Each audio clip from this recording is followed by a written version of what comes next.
Kia ora and welcome to a jam-packed Niggly Jam Nichecast. I'm the Diggity Doodah Doc, the Peptide Panther, and as always, I'm joined by Kiwi sporting extraordinaire, the wobbly wildcard, who is currently up in the naughty north of Aotearoa. How's the weather? Wildcard. Actually kind of chilly there, mate. It's actually kind of chilly. You wouldn't have believed it for the winterless north, but we're recording relatively early, so I guess you got to live within the cycles of what Mother Nature has to offer. Interesting idea there, the cycles of Mother Nature, because we had a bit of a thunderstorm down here in Auckland. I'm not sure if you had thunder and lightning up in the north last night, Friday night, and it's apparently thunder and lightning does have some sort of spiritual meaning as well. You know, I couldn't quite narrow down the spiritual meaning, but there was, it is a sign of, things changing and just changing times, the cycle of nature. So I don't know, I'm fresh off this buzz of having a thunderstorm and a bit of an enlightened moment yesterday with meditations and different events, different synchronicities. Then comes a thunderstorm. It's all beautiful times to be alive, wildcard. The Blackcaps are in a World Cup fucking final. Surely those things are related too.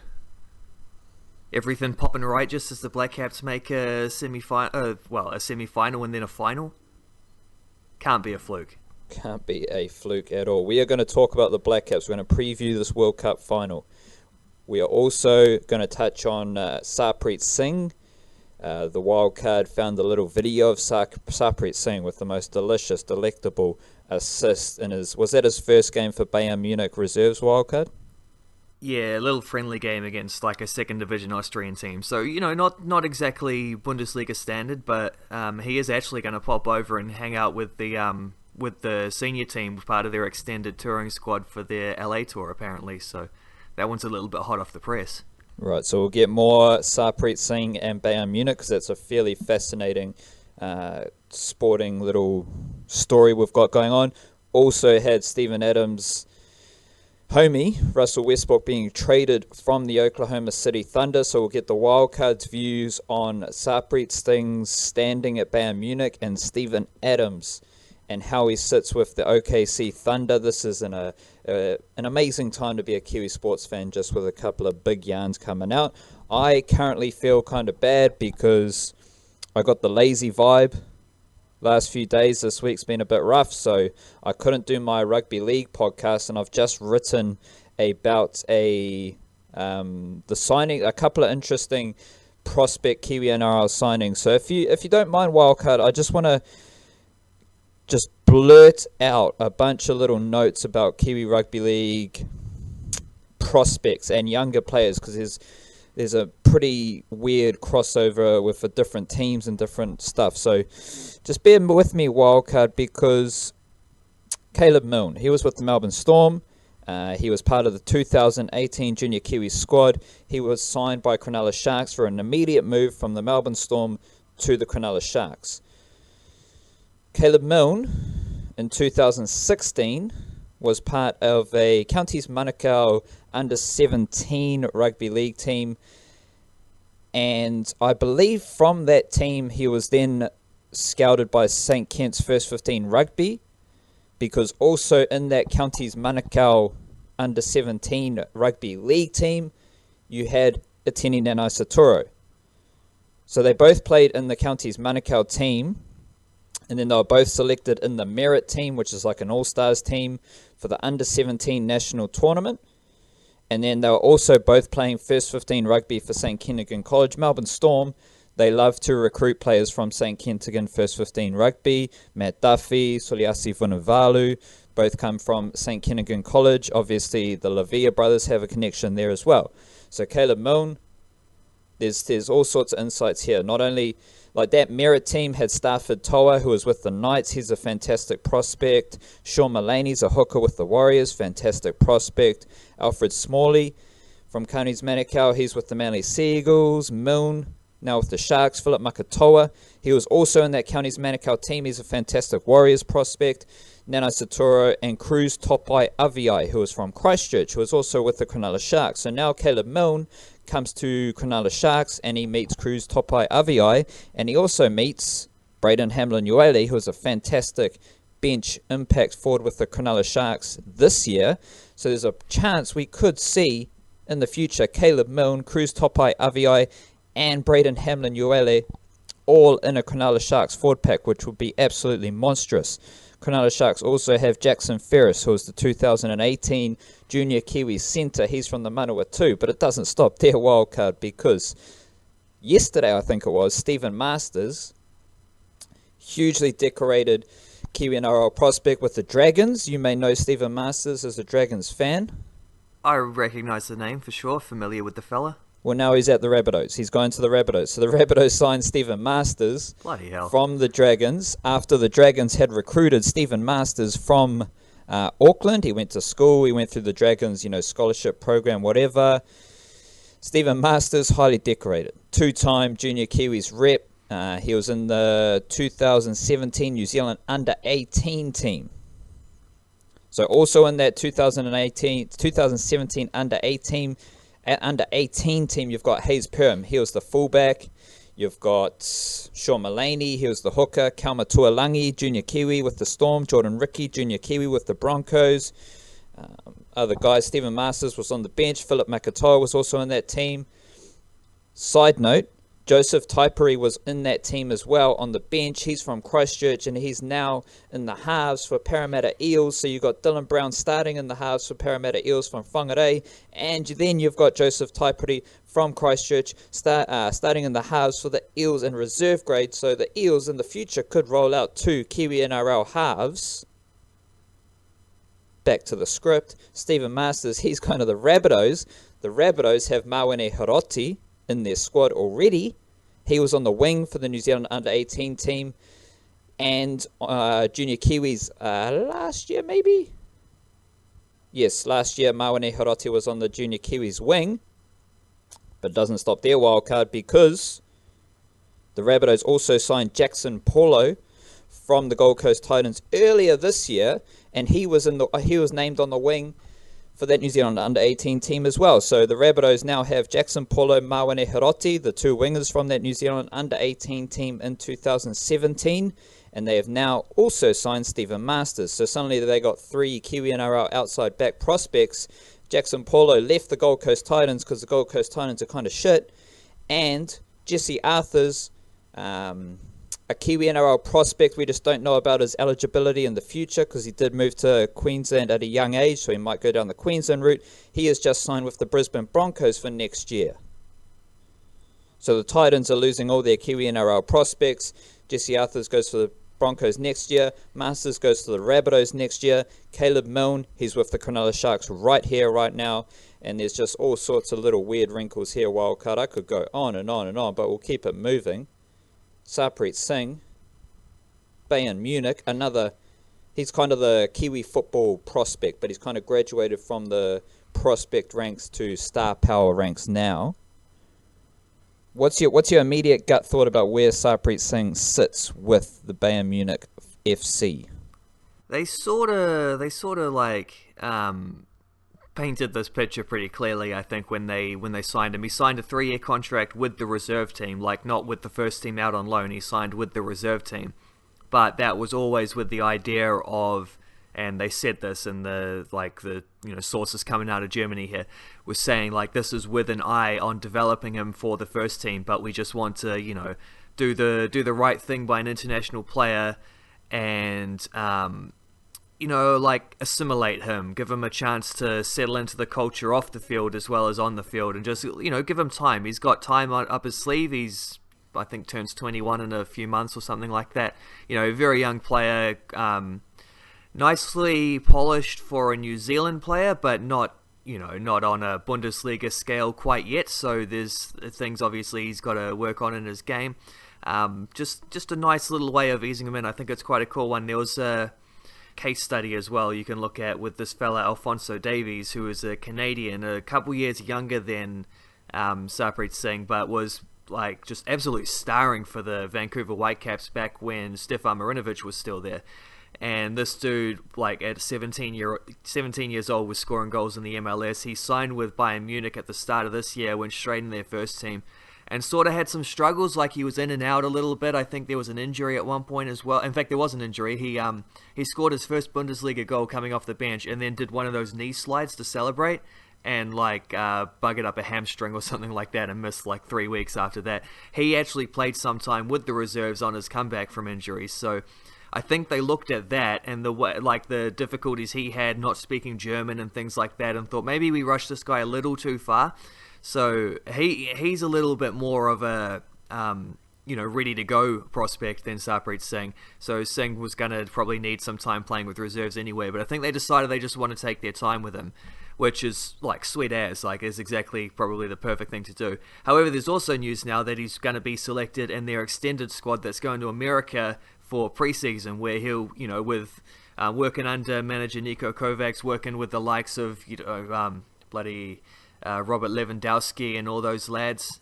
It's a normal thing to do is take a bunch of, at least a handful of reserve players to those tours, but pretty good sign that he's already first up being like considered for something like that. So sky's the bloody limit there, because it's hard to compare him to any other Kiwi prospect, because there are players who I think are as good as him, but that doesn't mean that you're as much of an option for a team like Bayern Munich. Like Bayern know what they're looking for. They're going for a guy like him because they know, okay, maybe he won't work out, but at a relatively cheap cost. Because what did they pay? I think the rumor is that it was around $750,000 or something like that, which is massive money for the Phoenix, but it's not massive money for Bayern. They could buy 40 of those players, and they probably would. You buy a bunch of those guys with real high upsides, say you buy 5 or 6 of them, even if only one of them comes through, well, you've made your money tenfold if you end up selling that guy to Manchester City or something for £40 million in 5 years, So they're all good. Like, they got all the resources, they got nothing to worry about. They can go on a big high upside guy like Sarpreet Singh. So there's always a little bit of luck in that, who's the guy that gets noticed kind of thing, but for a New Zealander to be in this position is crazy. Like, it's unprecedented, which is why it's so hard to compare him to anyone else in the Flying Kiwis ranks, because this is a completely unique case now.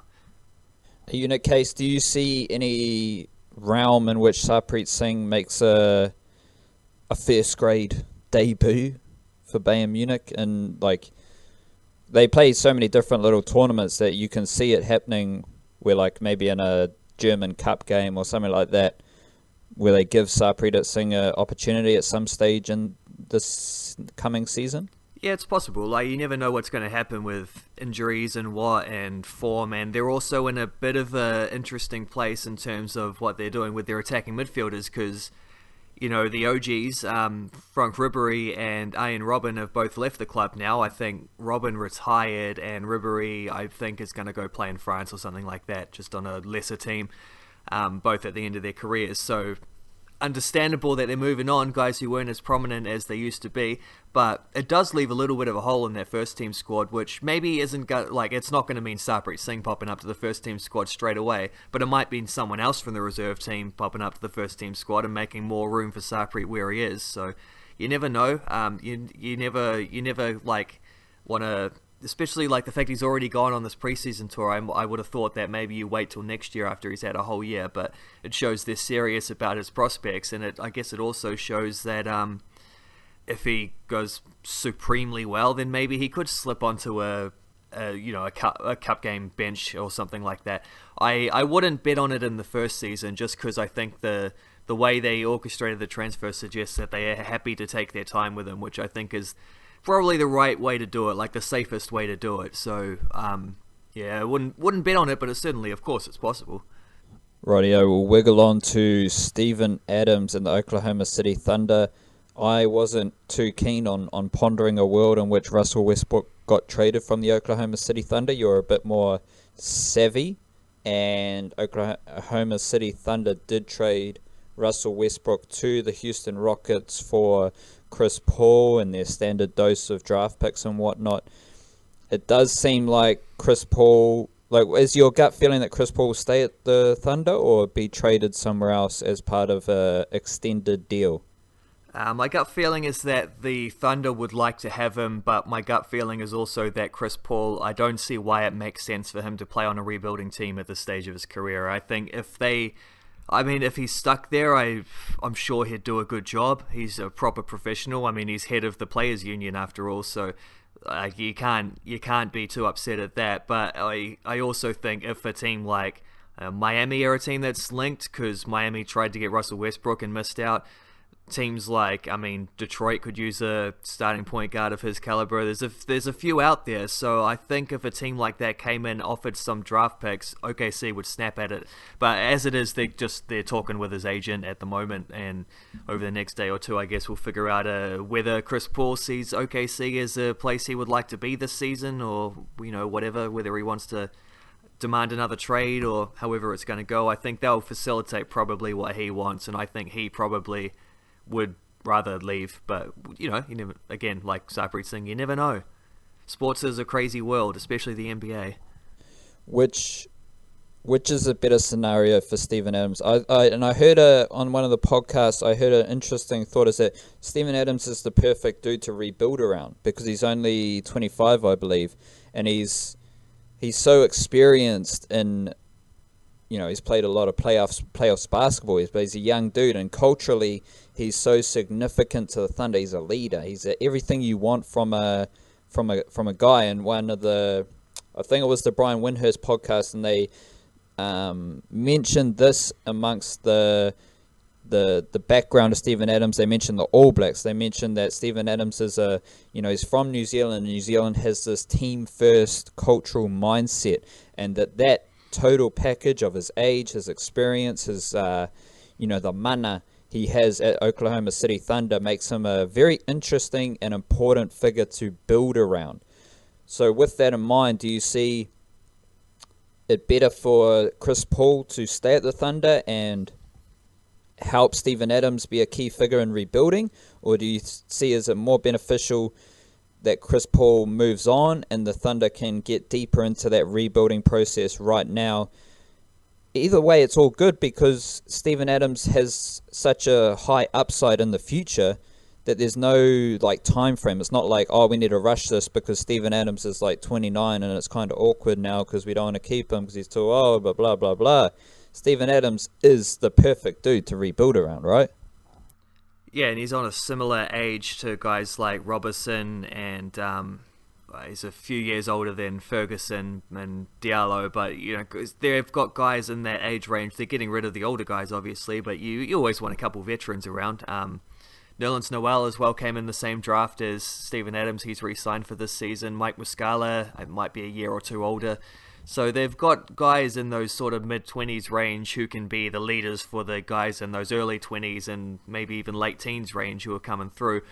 The thing with they've got all these draft picks, so it's not going to happen all of a sudden. I guess I have a theory about draft picks, which is that they're completely overrated. So I would much rather them start to use those picks especially because some of the teams they got picks from, like the Clippers, the Rockets, these are going to be good teams for a while. Maybe they do have Clippers picks beyond the 3 years that George and Leonard are contracted for, so it's possible they leave and the Clippers get crap, but still, in Miami as well, they're quite good teams. I don't think those are going to end up. They've got Denver's pick next year as well. Denver, that's going to be 28 or something like that. Denver's got a great team lined up for next season. These aren't massive picks, but all picks are potential, and you can always trade them and do interesting things with them if someone becomes available. There is a bit of a thing with the small market teams maybe not being able to get free agents, so trading for free agents or drafting them is the best option then. So that's always a way to go. It's tricky to figure out how they're going to do it because, for Chris Paul, he wants to win a championship. He hasn't done that before. He's come close with Houston the last couple years. Fell out with James Harden a bit last season, which I think is why they pushed this trade, because otherwise it doesn't make a whole lot of sense from Houston's point of view. They get marginally better, but to give up 2 picks and 2 pick swaps seems like they've paid way more considering they're taking on the more expensive contract, and I don't know that Russell Westbrook is that much better than Chris Paul. A lot does depend on health, because Chris Paul famously a couple years ago got injured in the playoffs, and had he been fit, they might have beaten the Golden State Warriors and we'd be having a very different conversation right now. But didn't happen, and now this is where we are. So I think Chris Paul is probably going to ask for a trade out, but whether they can find something, I don't know how amenable he is to maybe playing a season and waiting till later, or just burns down that contract another year, suddenly he's a more palatable option. It's going to be super interesting to see what they do next. I will say that Steven Adams, as a great cultural leader, absolutely 100%, everyone knows this, but I'm skeptical about how he can play without like a star point guard and playmakers around him, because we know that he struggles when he doesn't have spacing. He's not a guy who's going to, he's not a guy who's going to dribble the ball in the half court. He's not a guy who's going to create his own shot particularly well. So maybe they're going to go to him in the post a little bit more of those grinding sort of options. But just if they can get Chris Paul for a season or two, I mean, Chris Paul was the orchestrator of Lob City back with Blake Griffin and DeAndre Jordan. I think Steven Adams would absolutely love the prospect of playing with a guy like that, whose vision and sort of like, I mean, his vision is on par with Russell Westbrook. He's also a better shooter, so that means better spacing, and he is more of a selfless player than Westbrook. That's not necessarily to say that Westbrook is selfish, just that Westbrook's style tends to involve him having the ball in his hands a little bit more. But Chris Paul is also a ball-dominant point guard, so it's a bit of an interesting one to work around. Danilo Gallinari is also a guy who shoots well, so that's another little bit of spacing. I think he's a cheeky option. But whether they trade Chris Paul or not, I will say that I think there's another trade coming from the Thunder, because they still haven't got under the luxury tax, and it makes no sense for a team that is fringe playoffs at best right now to be paying like massive luxury dollars. They traded Jeremy Grant, who was a starter for them last season, guy who played minutes ahead of Steven Adams in the playoffs. That's not a move that you make unless, and they got him, what did they get back from him? A draft pick from Denver. So it's not like they traded him for another talent. They weakened their team in order to add future potential. So that is obviously not a win now move. So there's got to be another trade. I think Dennis Schroeder would do the trick if they got rid of him. Gallinari as well could get them under. Chris Paul would if they traded his contract for, I don't know what teams have the cap space to allow OKC not to have to take back heaps in return, but maybe they take back smaller contracts which are easier to move. They can waive someone, I don't know that, but they'll definitely be doing something else. This won't be the roster the way it ends. I mean, if Steven Adams and Shai Gilgeous-Alexander's your kind of core, I'm pretty happy with that from a Steven Adams perspective. Like, with or without Chris Paul, this young SGA fellow seems like a nice piece, a complementary piece for Steven Adams, correct? Yeah, I haven't seen a lot of Gilgeous-Alexander. I know the Clippers really rated him. I can't offer much of an opinion on the fella currently. I know that OKC like their long, rangy, athletic type perimeter players, but if this guy can actually shoot as well as being a plus defender and an athletic kind of player, then we've got someone who could actually fit that mold in a way that guys like Terrence Ferguson and Hamidou Diallo and Andre Robertson, I mean, don't always do, and that was always a problem with OKC, is they just don't have the shooting, and surrounded by Westbrook, who is not a plus shooter himself, like that's just what you needed. They never quite had that formula right with their depth guys, but Gilgeous-Alexander, from all accounts, is a pretty bloody excellent player. If Zach Lowe says that he was good enough to be on one of his all-rookie teams and that he is a potential future star in the league, then if Zach Lowe says that, I'm happy to agree with that. And I'm happy to agree with you, Wildcard. And apparently, we are on the same wagon with regards to the Blackcaps and how they sit ahead of this World Cup final versus England. Because, we're two spiritual creatures, as alluded to before with my little exploration into the spiritual meaning of thunder and lightning, which led me down a weird path, because like every religion has a different interpretation of what thunder and lightning means. So I didn't get a whole lot of clarity. I just know I feel it, Wildcard. I feel that it's an important time to be alive and thriving and pushing boundaries, getting out of the comfort zone, and just whatever. Well, that's what thunder and lightning always means in movies, eh? Like, when they have the big climactic scene, like say Frankenstein comes to life or whatever, or Back to the Future when they use the lightning to get back to the future. Like, it's always the big climactic moment when the lightning strikes, isn't it? Could be. There you go. World Cup final coming up. So we were of the belief that the Black Caps being fourth and in the semi-final, everything played out divinely, if that's the right word, with a sense of divinity. The Black Caps were exactly where they wanted to be, underdogs. It just felt, and then the whole 1-day game, it just felt like everything was beautiful and perfect for the Black Caps. And right now, previewing a final against England, it feels everything is perfect because England are the team who have been everything's opposite. In the previews to the World Cup, we were talking about how England did everything right. They were preparing for this World Cup for 4 years. Everything was just far better than the Black Caps. But the Black Caps, they've just found a way to get to a World Cup final. It's a beautiful thing in this World Cup bubble. Everything before the World Cup was kind of shitty and dumb and weird. But whatever, the players led by Kane Williamson have done a great job in this World Cup to get to the final, and we're just riding that wave. And then we've got England do all that work, and they build up so much pressure on themselves because it's a home World Cup, and the World Cup finals at Lords. England hosting the World Cup. They've been the best team in the world for a couple of years now. They're amazing. Black Caps don't have a chance, according to any English people, and the arrogance and confidence of the English people is a beautiful thing because we get it a lot dealing with England sports when they play against New Zealand teams specifically, because England obviously think they're a lot better than New Zealand. And it feels naturally beautiful to have the Black Caps huge underdogs in this World Cup while all the pressure and just all the energy is on England.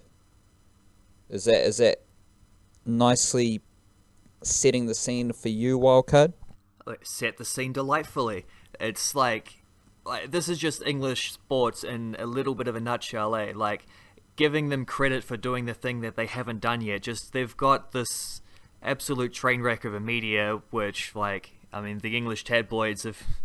I have to pass these things in order to, follow the English football and stuff like this. So you learn which papers you absolutely just don't pay any attention to. But it creates a big noise bubble, and it creates a hype train, a hype effect. Like, they tend to give credit to their teams for doing things before they've done it, and the whole "it's coming home" thing during the Football World Cup was a lot of fun. The fact that they're recycling it now for the Cricket World Cup is a very curious one. The idea that cricket's coming home, well, England is the home of cricket, Lords is the home of cricket, so cricket's already home before the final starts. Also, the fact that Owen Morgan has pretty much, taken... page for page for page for page the script that Brendan McCullum used at the 2015 World Cup, and the game at Westpac Stadium where Tim Southey took 7 for and we skittled England nice and humiliatingly at the last World Cup is a little bit of a a time portal of a game. The way that everything changed at that point, the way that England took the influence of Brendan McCullum and ran with it, and the way that New Zealand sort of moved on from that era and evolved into the team that they are now, which I've just written a thing about, which I'm pretty confident about. The way that they've evolved, I think, has been... We're not necessarily a better team. In fact, I'm arguing that we're definitely a worse team than the 2015 edition, but I think we're a more stable team, and I think steady and stable is what wins you World Cup finals, not all or nothing big drama type blockbusting teams like we had before. And that was the team that we needed in order to be effective in 2015 on our home conditions, and capturing the imagination of the public and winning that dramatic game against South Africa in the semi-final. We couldn't have won that game, that run chase, by just playing it casual and steady, but against India in this World Cup, we also had that casual and steady, and just not feeling the pressure, coping with the occasion better, worked exactly right. It did exactly what we needed to do. So both times we've had the team that we needed for the occasion. So looking at how England have set up now and playing like the 2015 Brendan McCullum type Blackcaps, well, the 2015 Brendan McCullum type Blackcaps didn't win their World Cup final. In fact, they lost an early wicket, Brendan McCullum himself, and never really recovered. So it's a funny little comparison, the way that those two parts have diverged, and also the way that those two parts now are meeting again. Because who does he playing? Like, who's Owen Morgan's team getting to play in the World Cup final? It's New Zealand, the team that he borrowed from. But we're not playing like that team anymore. We're playing a little bit closer to the Australian team that we lost to. Not as good, again. Like, I don't think any team at this current World Cup has been as good as Australia were at the previous one. And if the idea of that cricket is coming home, well, maybe it's coming home like Brendan McCullum influence on the England team, Owen Morgan trying to play like the 2015 Blackcaps. Maybe cricket's coming home to New Zealand then. Maybe that's what they mean. Well, a fair amount of English people decide to call Aotearoa home. That's true. Including our ancestors. So yes. It makes sense in a roundabout way. You know, where is home? Home, you know... Home is where the heart is. It's a fairly lengthy discussion. Do you want to get into like nitty-gritty of... Because I just think the recipe for success is fairly obvious for the Blackcaps. Like... either Kane Williamson and Ross Taylor need to score runs, or it's a one-off game, so Gupsall can go big, and then you need wickets with the new ball. For the Blackcaps to win, they just got to play fucking good cricket. It's a World Cup final. Players just have to step up and tap into their potential, especially players who haven't really done so in the World Cup thus far. So just keep that in mind, because I'm more interested in a couple of bigger overarching narratives with regards to this Blackcaps World Cup final. So if you don't mind, Wildcard, unless you got any super insightful, specific on-field thoughts, I just want to go bigger picture with you. Well, I just think that this super specific on-field thoughts, like the keys to victory, are the same as they were against India. We need big runs from Kane Williams, Ross Taylor, because they're our key batsmen, and we need early wickets from Trent Boult and Matt Henry, and we need, if we do that, then Ferguson, Neesham, Santner can come in and bowl as the aggressors. Well, they're not aggressive, but Ferguson is, but the other two aren't aggressive bowlers, but they can they can bowl with New Zealand in momentum, which means that they're not going to get pummeled around the park. So, yeah, last time we played England, didn't get early wickets. They had a big opening partnership, century partnership between Roy and Bairstow. We got to break that one early. Ideally, get Root nice and early. And it's exactly the same as against India. We had to get Sharma and Kohli out early, and we did. So, do that again. And I think those are the pretty clear keys to victory. Everything else, you just expect New Zealand to play to their they're not going to slip up in the field. You've got to take your catches in a World Cup final. These things, it's just all pretty much the same script as the semi-final, really. Exactly. And I don't know, at this stage, I think a lot of my following points are even. But if the Blackcaps win this final, I mean, Kane Williamson has already done what Brendan McCullum did. He's already got to the same point with Brendan McCullum. So if Kane Williamson wins, he is instantly one of the greatest Kiwi cricketers we've ever seen. He's already in line, if not the best batsman we've ever seen. And my yarn that I wrote yesterday about Kane Williamson's captaincy in a round, I'm not convinced how good a job I did, because it was a bit scrambled, a bit mumbo jumbo. But I thought you did a bloody excellent job. My point was that Williamson, the captain, his role has been far more felt in establishing a Blackcaps culture. I think on the field, a lot of people are praising him as a great tactician, his calm demeanour.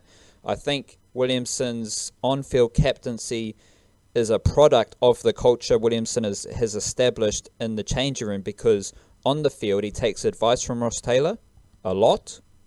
So he's using the experience and nous of Ross Taylor. Trent Boult, there was an instance against India where Trent Boult was setting his own field.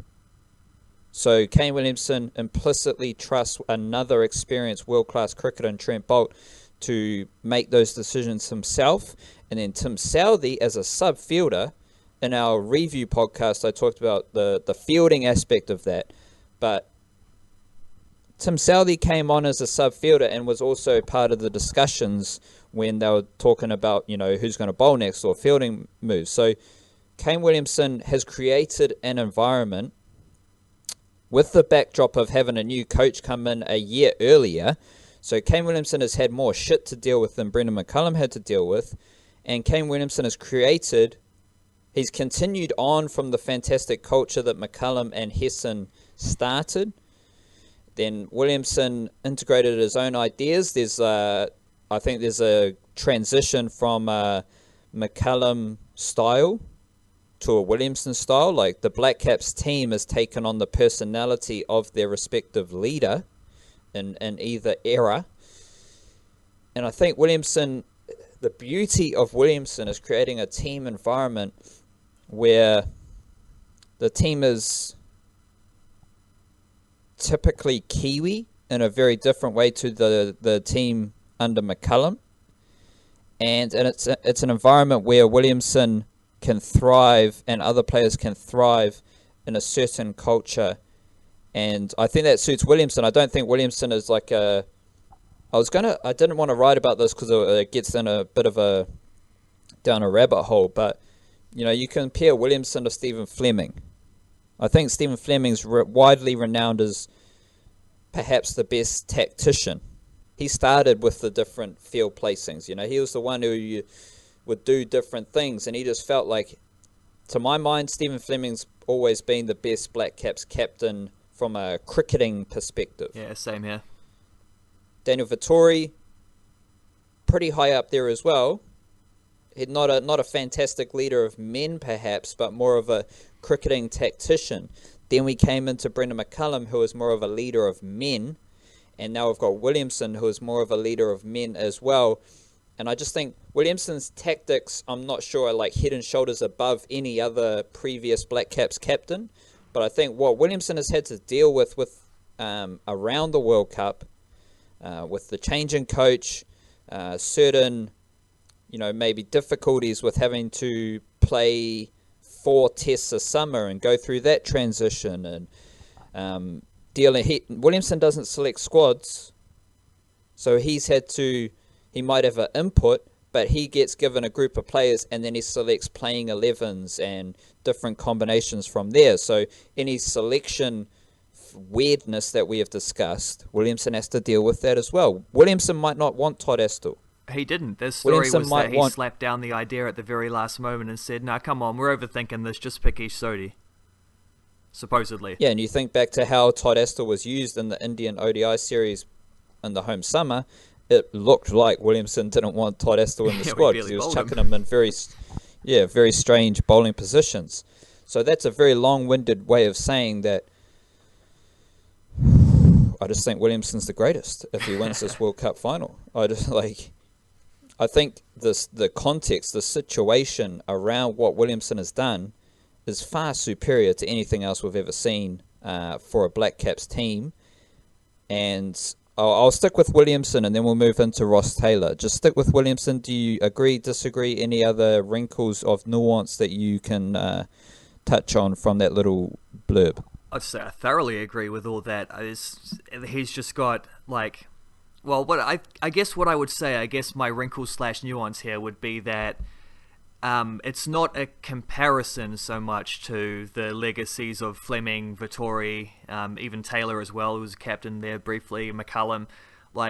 It's not like he's competing with those guys. He is coming after them. He's learning and evolving from them. So you do still have, if Williamson was captain coming straight after Vettori, I don't think we'd see a team that's quite as efficient as this. I think having that element of McCullum's aggressiveness still in there is a big part. It is nowhere near as aggressive as McCullum used to be, but he also, because of that, isn't as reckless as McCullum could sometimes be.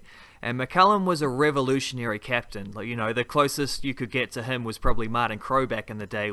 And again, what happened to them? They looked like they were going to go a long way, and then all of a sudden they buggered up in the semi-final against Pakistan and got belted out by Inzamam al-Haq, which I was barely born at the time, but I've done my research lately for a bit of a history of semi-final Blackcaps appearances, so have a read of that one if you fancy a geese.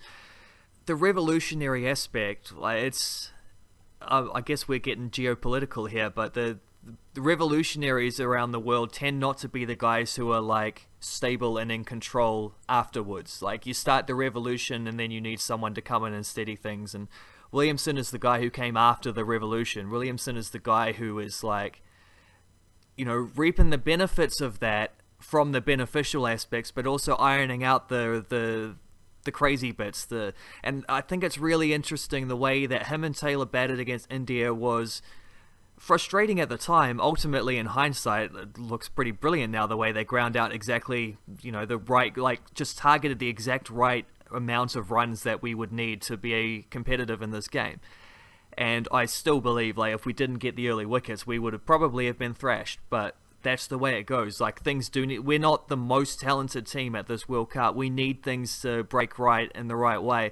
We need those little elements of luck, and we need to execute at the right moments, because when our chance comes, it might not come again.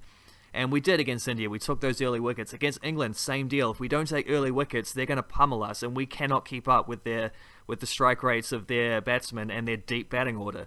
So we need those early wickets. We need to be in control, and we need to put the clamps on them. That's just a matter of trusting your dudes to do their job. And I think there's always been a fickleness with New Zealand cricket and the Blackcaps, which, despite all the weirdness coming into this World Cup, looking at these strange selections and what the hell's going on with this, and why don't we know our best 11, and even coming into the semi-final we didn't really know our best 11 because they'd lost 3 games on the trot. And those 3 games were an example of what this team looks like when things don't go right, because they weren't able to break partnerships, and they, as a result, had games taken away from them. And this is not a team that has the McCullum X factor to be able to change the momentum of a game. They're a team that is sort of like, if you can give us a nice, close, steady game, we're going to do everything. Like, we're not going to make dumb mistakes. We're going to complete it 80% here, and we're just going to hope that you, like, we'll wait for you to blink first. And if you blink first, we're going to take advantage of that. But if you get on top of us, we're going to struggle. So these are more key things looking into the final. But Williamson has grown from the McCullum thing. Like, he has the legacy of McCullum. That's not something he's competing against. That's something he benefits from. So I think that's quite a... I don't know, this is another reason why I'm low-key confident coming into the... Or maybe it's not even low-key at this point. Like, I know obvious examples of how England can take this game away from us, and they are the better team on paper, I think, but we've got the experience of having been to a final before, and Ross Taylor was talking this up on, I think, Cricinfo or one of those things this morning. Like, we've been there and done that before. England hadn't been to a semi-final since, I think, 1992 or 95 or something like that.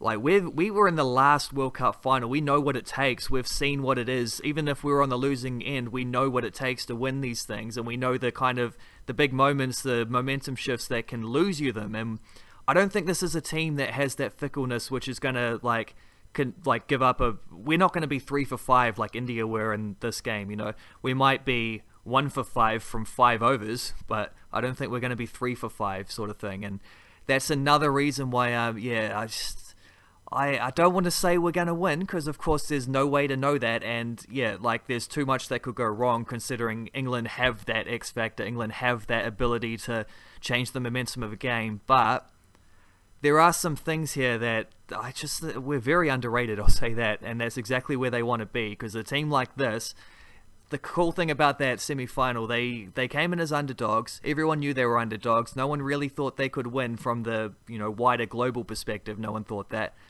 And they weaponized that underdog status. And here we have an opportunity to be able to do that all over again. As to Ross Taylor, Doc, where are we going with Roscoe, King Roscoe? I just want to make sure that Ross Taylor is discussed as being as important as Kane Williamson. I think a lot of people are talking about Kane Williamson as a fantastic captain, a leader. He's the best batsman.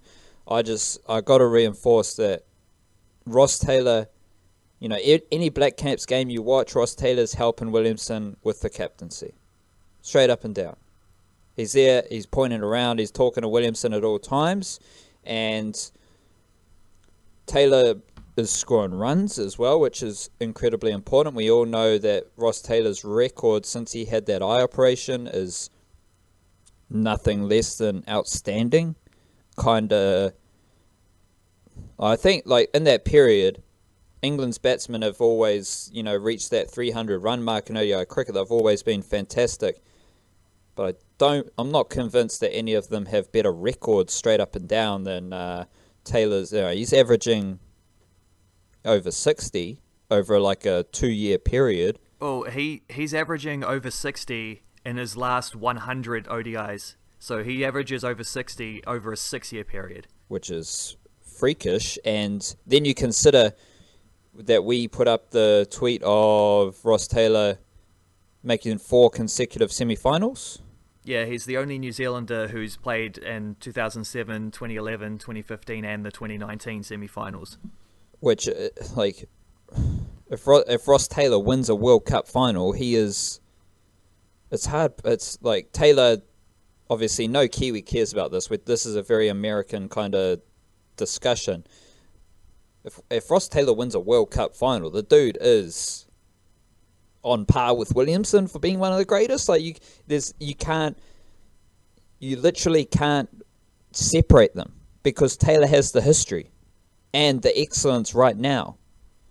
Williamson's got the brilliance, the excellence. He's the captain. He's the leader.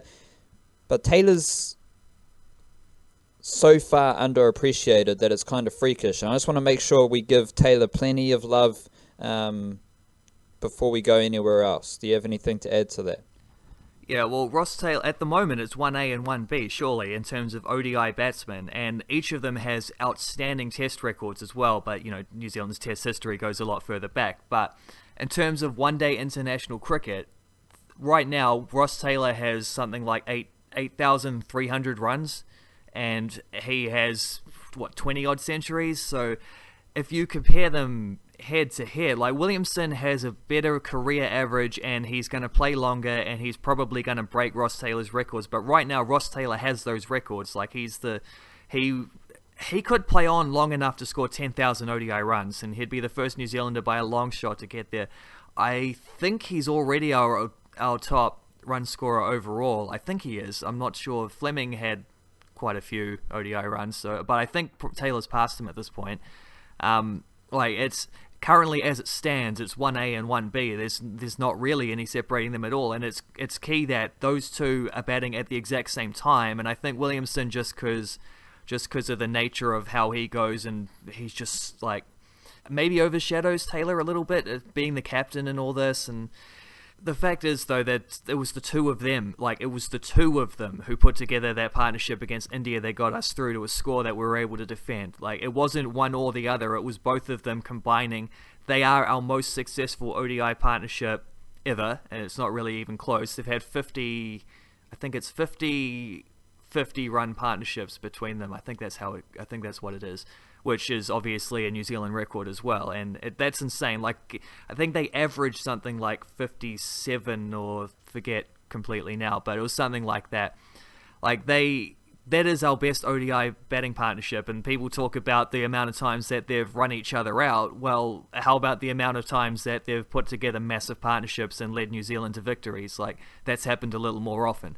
So yeah, I mean, it's hard to separate them and look at them individually for that reason, but I don't know, there's been a lot of talk about how underrated Ross Taylor is recently, and it sort of feels like there's a lot more people saying that he's underrated than there are people actually underrating him. Like, I don't know, I think, like, we put up that the tweet and then shared the tweet on Facebook and just got a barrage of comments from people loving Ross Taylor. Like, I think a couple years ago he was underrated. I'm not sure if that's still the case now, though. I don't know. I think it seems that the people love Roscoe, and that's the thing, is it's like the old Bill Simmons game: overrated, underrated, properly rated.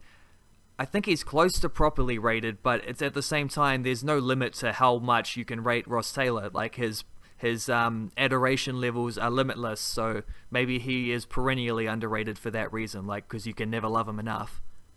And he is the all-time leader of ODI runs for New Zealand, but also wildcard.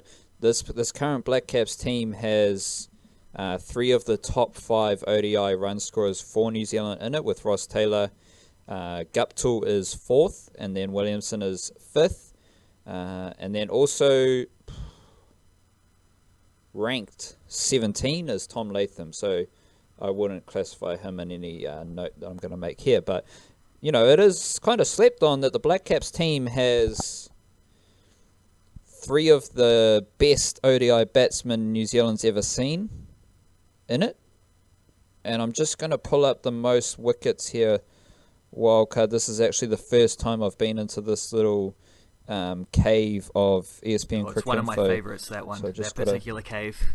I prefer the tournament stats and those type of things. I don't tend to go my into favourite is New the Zealand old, records.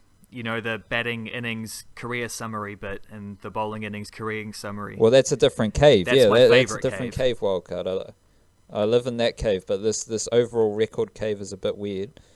Only Trent Bolt, he's not even ranked that high. Where is he? What's he got? Like 150 odd wickets or something? Close that with tab down. he's about 6th or 7th. Well, that's not. But too bad. I was gonna throw it into a conversation just to bring it back around to the specifics about this final.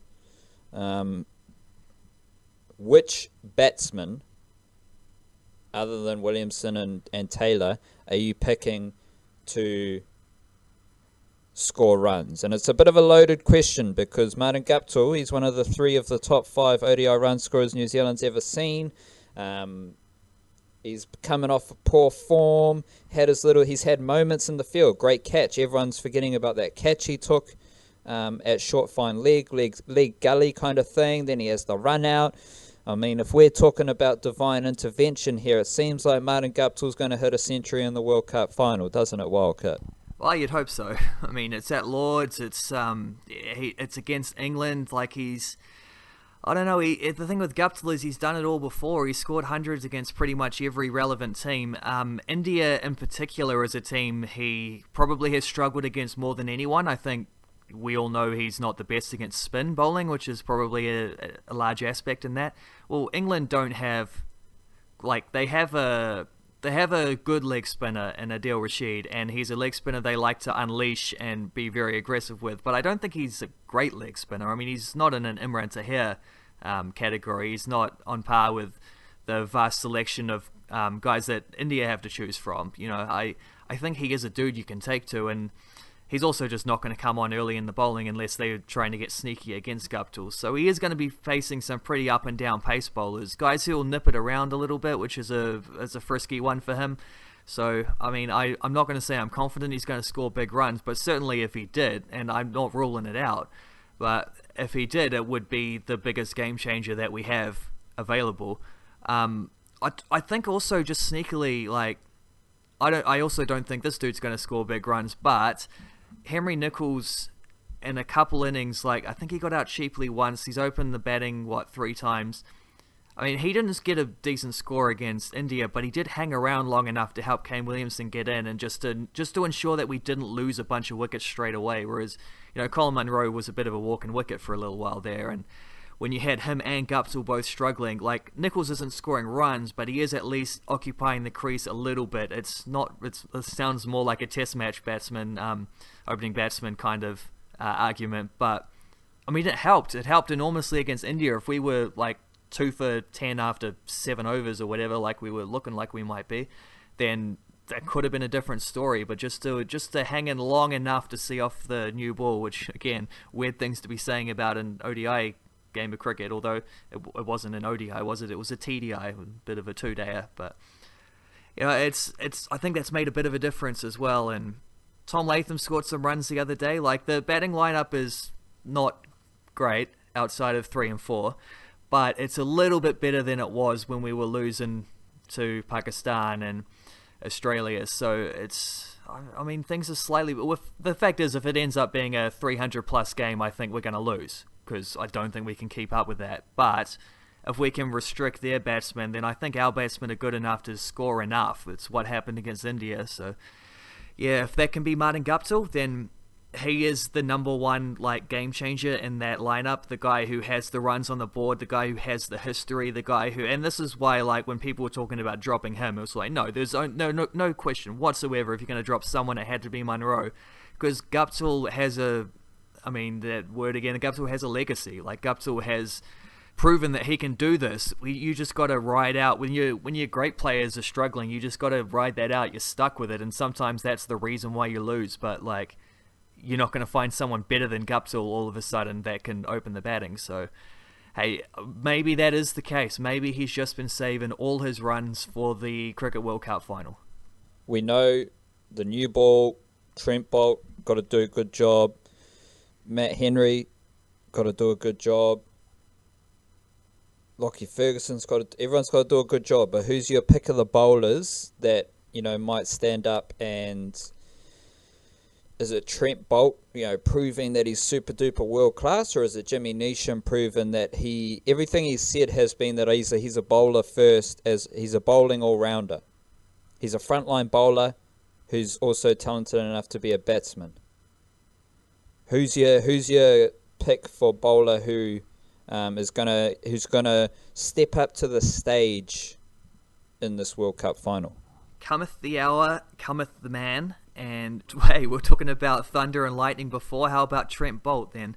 I mean, he is the world-class guy. Like you said, he's 6th or 7th or whatever on the all-time wicket-taking list. The thing with Trent Boult is he didn't even play ODIs, really, until the lead-up to the 2015 World Cup. So we're talking about maybe 5 years of work there. So he, in time, is going to just, he's gonna slice and dice his way up that list. He may or may not catch Dan Vettori, because Dan Vettori had such a long career there, but he's going to be up there in terms of ODI total wickets. He could be pushing 300 wickets by the end of his career.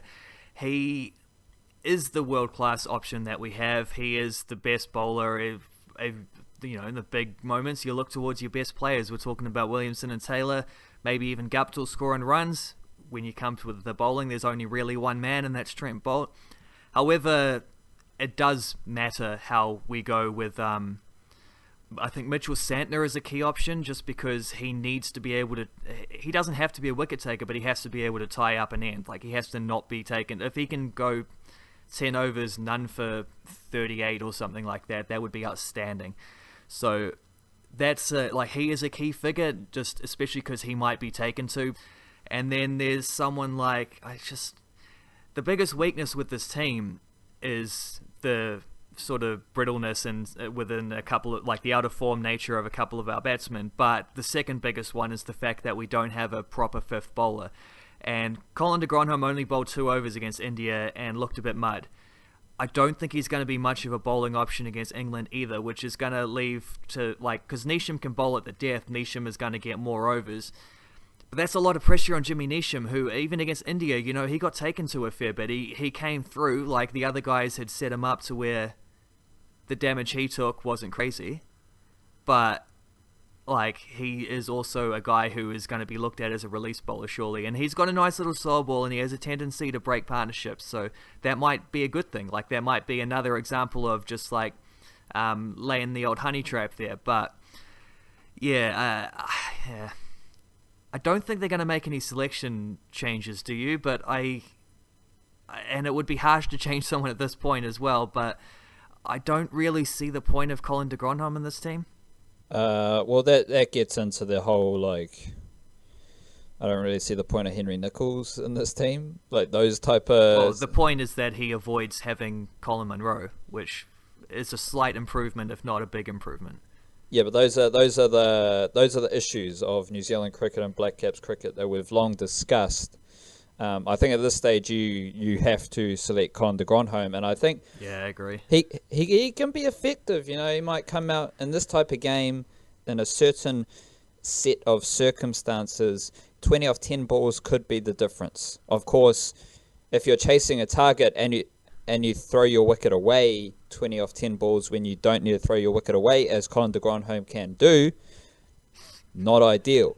But de Grandhomme does, I think, in that role, I'm not too angry with Colin de Grandhomme being there. I'm definitely on the Lockie Ferguson train of just what he can do in a World Cup final. I'm not overly convinced that he will step up, because I think England are going to be well equipped to deal with right arm quick bowling that moves into the right-hander, because Jofra that's what all their Archer, bowlers do. he does exactly that. He's got a good wrist action that allows the ball to move into right-handers at hefty pace. But Lockie Ferguson is different. Like, you know how when we talk about Neil Wagner bowling, short bowling, the people don't understand that it's a lot more difficult because Neil Wagner's, body structure. He's not a tall dude who comes in and gets, typical bounce. He's a shorter dude, whippy action, who gets a very different type of bounce, and it's a different package, similar to how Jofra Archer ambles in, and then with a flick of the wrist, he's bowling 150 Ks. So there's kind of like every bowler's got a subtle difference that they rely on with their natural variation. Lockie Ferguson's definitely shorter, and he's a bit more front on, and he gets that movement into right-handers. He's got good variety, and if he is going to bowl a quick bouncer at you, it's going to be from a different angle that you might not have expected. So I think Lockie Ferguson can still be effective. I just want to see if he will, because if Lockie Ferguson has a great final, that caps off a great World Cup for Lockie Ferguson, a fantastic rise over the past 12 months. Like, since Gary Stead has come in as coach prior to that tour to United Arab Emirates, Lockie Ferguson's been fantastic for the Blackcaps, and a great performance in a World Cup final would kind of cap it off. Well, that's the thing with the World Cup final, isn't it? It's a one-off game. It's, everything is on the line, and this is an opportunity for guys like Ferguson, who hasn't been on the scene as long, someone like Colin de Gronholm, who hasn't, been the most highly rated fellow in this team all the time, someone like Martin Guptill, who's been struggling this tournament. Like, all is forgotten if you step up in the biggest moment of your career and you help, you contribute to winning a World Cup. Like, this would be the thing. Like, right now, Grant Elliott, if anyone ever mentions Grant Elliott, the first thing that comes to anyone's mind is that 6 over the top off Dale Steyn to get New Zealand into the World Cup final for the first time ever. Eden Park, 2015, memorable moment. That's the highlight of his career. That is his legacy. That's what he's known for now. Like, this is the opportunity for any of these guys to step up and, like, put their name in the record books. Like, to be that dude who, when someone writes a book about this in 10 years, like, it's their picture on the cover kind of thing. Like, this is the opportunity of a lifetime for guys to step up and just own the moment and be the hero. And I think we're, with no pressure on us, and with the experience of 2015 behind us, with a lot of these dudes were there. I mean, Guptill was there, Taylor, Williamson, Bolt, Southees isn't probably going to play this game, but he will field and he will be a presence within the wider playing group. We got experience from them. We know what it takes. I think we're quite well. Whether we're well adjusted in order to be able to win this game necessarily, that's hard to say. Like, it's hard to judge. It's hard to know whether England are going to turn up at max capacity, and if they do, then we're not in with much of a shot. But I don't think they will. So I think regardless, we're going to see at least a team that won't give their wicket away early. Maybe one or two exceptions there. Like, a team that's going to put the ball in the right place more often than not. A team that's going to play to their absolute maximum in the field. Like, we're going to see a team that gives, a team that's hard to beat. And if England are going to win the World Cup, they are going to have to earn it. And, we're not going to roll over nice and easy. So I think we're in a very good place for coming into this World Cup. A better place than we were 4 years ago, when the sheer emotion of qualifying was almost a bit too much, and there was bit of a hangover coming in against just a ruthless Australian side. So, mate, I'm excited. I don't want to talk it up too much, but I'm bloody excited. The real question is how I'm going to be able to stay up all night on Sunday. If you're asking that question, mate, you're the night owl of the nation. So if you're wondering that, how do you think I feel? Probably a couple naps, a late night cup of coffee, see how we go. Might have might drift off, let's be honest, might drift off when shit gets a bit boring, but we'll be back there. The secret to drifting off, I found through a lifetime of watching English football in the middle of the night, is you turn the telly or the laptop or whatever, or even just the radio, a little bit louder than is comfortable at that point of night, so that when someone shouts because there's a wicket or a chance, you wake up rather than sleeping through it. Just a word from the wise there. Word from the wise. Any final thoughts, Wildcard? I'm happy to give you the floor for your passing message for any Blackcaps cricket fans ahead of this momentous World Cup final moment. Oh, I don't know. I think I made my final words to the players there. Be the hero kind of thing. But speaking directly to fans, of which I am one, I don't know. I guess there's nothing really to say other than just embrace it. This is a rare opportunity to be in a World Cup final, to be able to support a team in this case. Like, it didn't happen for 40 years, and now it's happened twice in a row. So, I mean, I just think that the experience of last time puts them in a great position to be able to do better. And you look at the 4 semi-finals they've made in a row, got smashed by Sri Lanka in 2007. Got beaten comfortably by Sri Lanka in 2011, but not smashed as much. And we had a massive in terms of the pedigree of the win over South Africa in the quarterfinals to get there, and maybe didn't put on the same level against Sri Lanka in the semi-final 2015. Again, massive win over South Africa to get to the final this time instead of the semis to get all the way to the final. And then maybe didn't put in the best effort against Australia in the next one, where again we're playing the host in the final, same as we did last time, although we were co-hosts last time, but still that actually makes it worse, I think, because we played every game in New Zealand, then had to go play at the MCG for the final against Australia. Like I see this Blackcaps team progressively with each World Cup, and it's nothing to do with talent either, because like I said, I think we had a better team last time. I think that 2007 team had Shane Bond, like it had also had like James Franklin open the bowling, and so it wasn't maybe the most potent, but it had Shane Bond, our greatest ever ODI bowler, and don't at me at that one. Like I see them getting better each time, and all I can say is I guess it's just experience and it's pedigree and it's history and it's these kind of things like adding up. And well, if we're going to go one better than last time, we'll have to win it, won't we? Or at least be competitive and threaten to win it. There we have it. We'll see you on the other side, Wildcard. The other side. Sounds like a Twin Peaks thing.